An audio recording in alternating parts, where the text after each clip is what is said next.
नमस्कार साथियों, छोटी आदतें बड़ा बदलाव। इस सीरीज के आज के वीडियो में बात करेंगे कि किसी भी आदत को अट्रैक्टिव कैसे बनाया जा सकता है, प्रलोभन की पोटली क्या होती है और प्रलोभन की पोटली का इस्तेमाल आदतों को आकर्षक बनाने में कैसे किया जा सकता है। एक छोटे से उदाहरण से इसको समझने में आसानी होगी। डबलिन में एक इलेक्ट्रिकल इंजीनियरिंग का स्टूडेंट था जिसका नाम था रोनन बर्न। उसको नेटफ्लिक्स देखना बहुत पसंद था, जबकि उसे ये पता था कि नेटफ्लिक्स देखने में जो समय खराब होता है उसकी जगह यदि वो एक्सरसाइज करेगा या साइकिल चलाएगा तो वो उसके लिए फायदेमंद होगा। उसने क्या किया?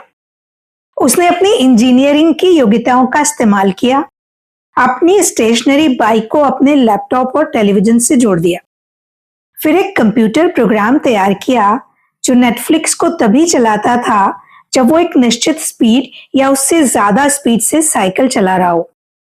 यदि वो साइकिल को धीरे चलाने लगता था तो शो रुक जाता था और दोबारा तब शुरू होता था जब वो फिर तेजी से पैडल मारने लगता था। ऐसा करके उसने अपनी साइकिलिंग की आदत को आकर्षक बना लिया और उसके लिए नेटफ्लिक्स देखने को प्रलोभन की पोटली की तरह इस्तेमाल किया और दोनों बातें हो गई। वो अब नेटफ्लिक्स भी देख पा रहा था और साइकिलिंग भी कर पा रहा था। यानी उसने नेटफ्लिक्स देखने की अपनी इच्छा, जो कि वो करना चाहता था, उसको अपनी बाइक चलाने के साथ जोड़ दिया जो कि उसे करना चाहिए था। और इस तरह से उसने जिस काम को करना चाहिए था उसे आकर्षक बना लिया और फिर धीरे धीरे उसे साइकिल चलाने की आदत पड़ गई। ज्यादातर कंपनियां इस प्रलोभन की पोटली टेक्निक में माहिर होती हैं। वो अपने प्रोडक्ट्स को इतना खूबसूरत बनाती हैं कि उनको देख के लोग आकर्षित होते हैं और कई बार जरूरत न होने पर भी खरीद लेते हैं। यदि आपने ये मॉनिटर किया हो कि बॉक्स में, जार में या किसी भी तरह की पैकिंग में मिलने वाले खाने पीने के पदार्थों को या तो बहुत आकर्षक तरीके से पैक किया जाता है या फिर उसके स्वाद को बढ़ाने के लिए कोई केमिकल मिलाया जाता है, कोई अलग से खुशबू मिलाई जाती है या फिर कोई ऐसा एहसास उसमें डाला जाता है जिससे कि उसे खाने का मन करता है। ये सारी कंपनियां पोटैटो चिप्स में कुरकुरेपन का सबसे संतुष्टिदायक स्तर खोजती हैं, सोडा में बुलबुलों की आदर्श मात्रा खोजती हैं और इसके लिए करोड़ों रुपया खर्च करती हैं। कोई खुशबू आपको आकर्षित कर लेती है, कुरकुरेपन का एहसास आपको आकर्षित कर लेता है, कोई शानदार सी पैकिंग आपको आकर्षित कर लेती है। ऐसी ही कई सारी चीजें आपको आकर्षित करती हैं और आप न चाहते हुए भी उन सारी चीजों को खा लेते हैं जो आपकी सेहत के लिए अच्छी नहीं होती, लेकिन कंपनियों के जेब में पैसा आने के लिए अच्छी होती हैं। अपनी इन रणनीतियों की बदौलत वो खाने की चीजों में ऐसा परम आनंद बिंदु खोज लेते हैं, यानी नमक, शक्कर और फैट का सटीक तालमेल खोज लेते हैं जो आपके दिमाग को रोमांचित करता है और आप उसे बार बार खाने लगते हैं, ज्यादा खाते हैं और कई बार ये जानते हुए भी कि नुकसान कर रहा है फिर भी खाते हैं। ये सिर्फ खाने पीने की चीजों में नहीं होता। कई बार कुछ लोग ऐसे भी काम हमसे करवा लेते हैं जो हम करना नहीं चाहते थे या हमारे लिए वो कहीं भी अच्छे साबित नहीं होते। ऐसा भी इसलिए होता है कि हमारे सामने कई चीजें बड़े ही अट्रैक्टिव तरीके से प्रेजेंट की जाती हैं। जब भी हम किसी एडिक्शन में उलझते हैं या ऐसी किसी बुरी आदत में उलझते हैं तो आप याद करिए, आपके सामने उसे बड़े ही अट्रैक्टिव तरीके से, ड्रामेटिक तरीके से प्रेजेंट किया गया होगा। जब दूसरी चीजें आकर्षित बना लेते हैं तो आप उसमें उलझ जाते हैं। तब आप खुद अपनी अच्छी आदतों को बनाने के लिए उन्हें अट्रैक्टिव क्यों नहीं बना सकते? कोई भी व्यवहार आपको तब ज्यादा अट्रैक्टिव लगेगा जब उसके साथ आपको कोई पसंदीदा चीज करने को मिल जाए। कुछ ऐसा जो आपके लिए जरूरी हो उसे प्लान करें, तो उसके पहले कुछ ऐसा जिसे आप करना चाहते हो उसे प्लान कर ले।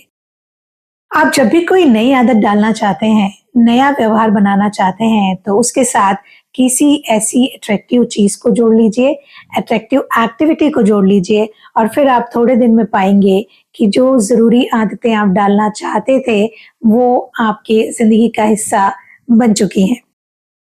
प्रलोभन की पोटली असल में प्रीमैक्स प्रिंसिपल नामक मनोवैज्ञानिक सिद्धांत को लागू करने का एक तरीका है। इस सिद्धांत के अनुसार ज्यादा संभावित व्यवहार कम संभावित व्यवहारों को शक्ति प्रदान करता है।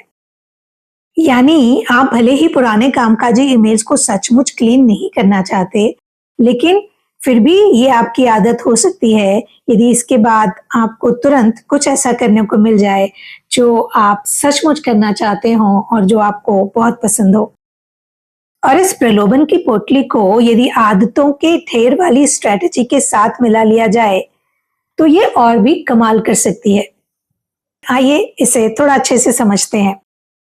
यदि आप न्यूज़पेपर पढ़ना चाहते हैं, जो कि आपकी सामान्य आदत है, लेकिन आपको अब एक नई आदत डालना है कि आप रोज धन्यवाद देना चाहते हैं, कृतज्ञता व्यक्त करना चाहते हैं और इसे अपनी आदत बनाना चाहते हैं, तब आप इसे इस तरह प्लान कर सकते हैं कि जब मैं सुबह कॉफी पी लूंगा तब मैं कोई एक चीज कहूंगा जिसके लिए मैं कृतज्ञ हूं या मैं धन्यवाद देना चाहता हूं, और जब मैं वो कृतज्ञता व्यक्त कर दूंगा उसके बाद मैं तुरंत अखबार पढ़ लूंगा। इसी तरह यदि आपको मैच देखना पसंद है लेकिन आज की जरूरत के हिसाब से आपको सेल्स कॉल करने की जरूरत है, आप इसे ऐसे प्लान कर सकते हैं कि जब मैं लंच ब्रेक से वापस आऊंगा तब मैं 10 सेल्स कॉल करूंगा और उसके तुरंत बाद मैच देखूंगा। तब ये तय हो जाएगा कि यदि मैच देखना है तो 10 सेल्स कॉल करने हैं और यदि अखबार पढ़ना है तो कृतज्ञता व्यक्त की जानी जरूरी है। इसी तरह यदि आप फेसबुक चलाना चाहते हो लेकिन आपको एक्सरसाइज करने की ज्यादा जरूरत है तो आप इस तरह से प्लान करें कि मैं फोन निकालूंगा, फोन को सामने रख दूंगा और इन 3 एक्सरसाइज के 10-10 के 3 सेट लगाऊंगा और उसके बाद तुरंत फेसबुक पर अपने मनचाहे लोगों की पोस्ट देखूंगा और जो भी मैं फेसबुक पे करना चाहता हूं वो करूंगा। यानी प्रलोभन की पोटली का इस्तेमाल करके आप किसी भी नई आदत को अपनी जिंदगी का हिस्सा बना सकते हैं। तुरंत लिखिए कि कौन कौन सी नई आदतें आप डालना चाहते हैं और उसके अनुसार किस तरह की प्रलोभन की पोटली आप तैयार कर सकते हैं। और यदि आदतों के ढेर आप बना चुके हैं तो प्रलोभन की पोटली और आदतों के ढेर को मिला दीजिए और खुद को नई आदतों के साथ, नए व्यवहार के साथ नया इंसान बनाने की शुरुआत कर दीजिए। अभी तक के जितने भी वीडियो आपने इस सीरीज के देखे हैं, आप समझ गए होंगे कि छोटी छोटी आदतें आपके जिंदगी में बड़ा बड़ा बदलाव ला सकती हैं। इस तरह के वीडियो हम इसीलिए आपके सामने लाते हैं ताकि आपकी जिंदगी में थोड़ा सा परिवर्तन ला सके। यदि आपको हमारे वीडियोस अच्छे लगते हैं और आपकी जिंदगी में हम कुछ वैल्यू एडिशन कर पा रहे हैं तो आप चैनल को सब्सक्राइब जरूर कर लीजिएगा और जहां भी जो कुछ भी अच्छा लगता है उसे लाइक करिएगा और जिन भी सवालों के जवाब आप चाहते हैं उन्हें कमेंट बॉक्स में लिखिएगा और ये भी जरूर लिखिएगा कि कौन सी ऐसी आदतें हैं जो आप बदल पाए या कौन सी ऐसी आदतें हैं जो अभी बदलना बाकी है और आपने उनके लिए क्या डेडलाइन तय किया है। इस सीरीज के अगले वीडियो में आपसे फिर मुलाकात होगी, तब तक के लिए अपना ख्याल रखिएगा।